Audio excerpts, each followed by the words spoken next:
మీట్లు పెడితే మీకు జైలు శిక్షే అని చెప్పి భయపెట్టే పరిస్థితి తీసుకొచ్చేసారు. దానికైనా మనం చేసుకుంటా ఉన్నాం.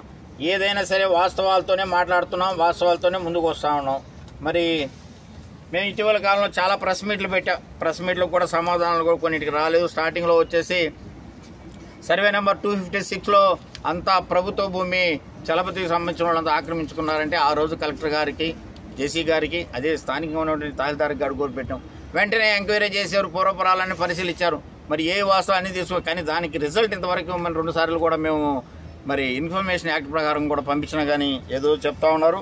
కానీ ఒకటైతే సంతోషం, నేనైతే ఏదైతే ఈ ఎస్సీలకు సంబంధించినటువంటి ఏఎంసీ సంబంధించినవి కాకుండా ఎస్సీకి సంబంధించిన కారు కూడా ఒక ఆయన వాడుకుంటున్నాడయ్యా, ఇది వైట్ బోర్డు కాదు, ఇది ఎల్లో బోర్డు అని చెప్పి ఆ రోజు నేను ప్రెస్ మీట్ పెట్టడం జరిగింది.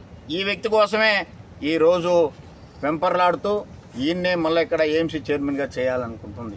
ఆయన ఏఎంసీ చైర్మన్ పదవి కాకుండా ఎస్సీలకు కేటాయించినటువంటి కార్లు కూడా వాడుకుంటా ఉన్నాడు. ఆ రోజు నేను డీటీసీ గారికి పెట్టా, deputy commissioner of transport sir పెట్టా. ఆయన రిప్లై ఇచ్చాడు, చాలా సంతోషం ఈ విధంగా ఉంటాయి.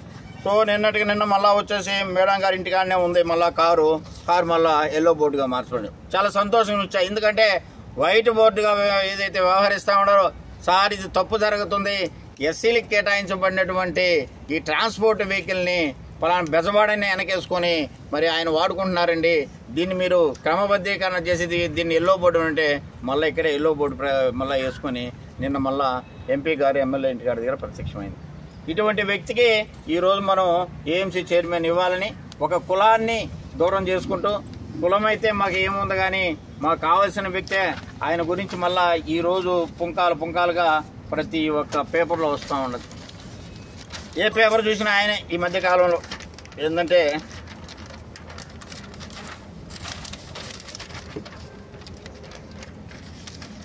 ఊటుకూరులో ఎల్పిఎస్ స్కీమ్ కింద 91 మందికి 91 ఎకరాలు ఆ రోజు కేటాయించడం జరిగింది. అది కూడా తెలుగుదేశం గవర్నమెంట్లో రేటు వ్యత్యాసం ఉన్న 4 లక్షలు కొనుక్కున్న 8 లక్షల చిల్లర గవర్నమెంట్ దగ్గర డ్రా చేసి మరి వాళ్ళకి 91 మంది కేటాయించని చెప్పారా కానీ వాళ్ళకి ఎక్కడ ఏ ఎకరా ఎక్కడుందో ఎవరికి కూడా ఇంతవరకు డిమార్కేషన్ చేసి వాళ్ళకి హద్దులు ఏర్పాటు చేసి వాళ్ళకి ఇచ్చినట్టు దాఖలాలు. ఇటీవల కాలంలో వాళ్ళు అందరు చుట్టూ తిరుగుతున్నారు, తహసీల్దార్ చుట్టూ తిరుగుతున్నారు, ఎమ్మెల్యే చుట్టూ తిరుగుతున్నారు, ప్రతి ఒక్కరు చుట్టూ తిరిగి ప్రదక్షిణ చేస్తున్నారు. అయ్యా మాకు రావాల్సినటువంటి పొలం మాకు కనపడటం లేదు, అయినా ఇటీవల కాలంలో మాకు ఎస్సీ కార్పొరేషన్ నుంచి మాకు పొలమే చూపించలేదు, ఎస్సీ కార్పొరేషన్ నుంచి నోటీసులు వచ్చేసినాయ్యా డబ్బు కట్టమని. ఈ పొలం ఎక్కడుందో మాకు కనపడటంలే, అయినా ఎస్సీ కార్పొరేషన్ వాళ్ళు వచ్చేసి ఈ లోన్ కట్టమంటున్నారు. కనీసం ఈ పొలమన్నా చూపించండి, ఈ గట్లన్నా వేసుకుంటాం, మా పొలం పలానా దగ్గర ఉందని చూసుకుంటాం. అది ఉప్పు పండుతుందో లేకపోతే ఇసుక తిండిలో కూడా తెలియని పరిస్థితుల్లో ఆ రోజు మాకు మాయ మాటలు చెప్పి మాకు గవర్నమెంట్ దగ్గర డబ్బులు తీసుకొని మా మీద లోన్ తీసుకొని ఈ లోన్ మేము 8 లక్షల చిల్లర ఎస్సీ కార్పొరేషన్ కట్టాల్సిన పరిస్థితి తీసుకొచ్చేసి ఈ రోజు ఈ విధంగా తీసుకొస్తూ ఉండవు.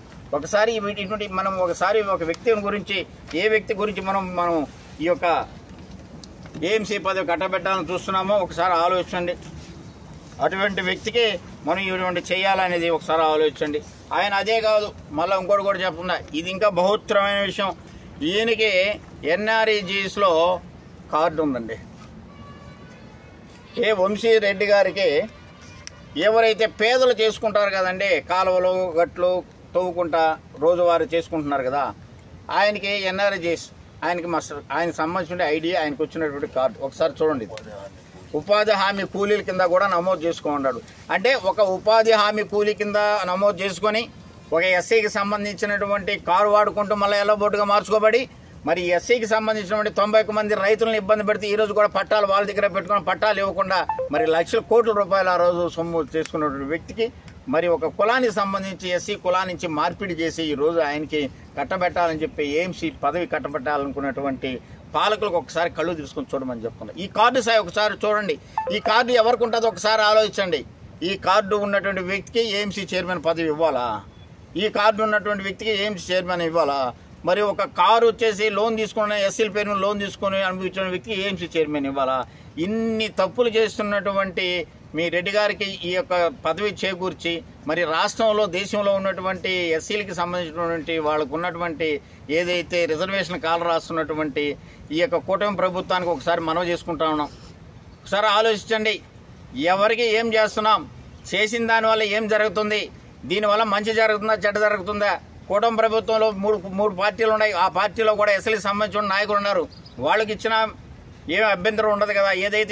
ఏదైనా రిజర్వేషన్ ఇచ్చినప్పుడు మీ అధికారంలో ఉన్నప్పుడు మీ నాయకులకే ఇచ్చుకోవచ్చు. కానీ దానికోసంగా కూడా కులాల మార్పిడి చేస్తూ మరి ఈ నియోజకవర్గంలో మరి ఏ విధంగా పరిపాలన సాగుతుందో మీకు అందరూ తెలుసు. చాలా వరకు నేను ప్రింట్ అనే ఎలక్ట్రానిక్ మీడియా వారికి చాలా నేను థ్యాంక్స్ చెప్తాను. ఎందుకంటే ఇటీవల కాలంలో మీరే జరుగుతున్న వాస్తవాలు ప్రజల వెలుగులోకి తీసుకొస్తారు. చాలా సంతోషం. ఇక్కడ ఏం జరుగుతున్నాయా, మరి ఎక్కడ ముష్టిద్దాలు జరుగుతున్నాయా, ఎక్కడ మల్లపమ్ము అక్కడ విడవలు అయితే మరి చలామని కొట్టించుకున్నారు. మా వీడియోస్ కనుక నచ్చినట్లయితే లైక్ అండ్ షేర్ చేయండి. మరిన్ని వీడియోస్ కోసం మా ఛానల్ సబ్స్క్రైబ్ చేసుకోండి. ధన్యవాదములు.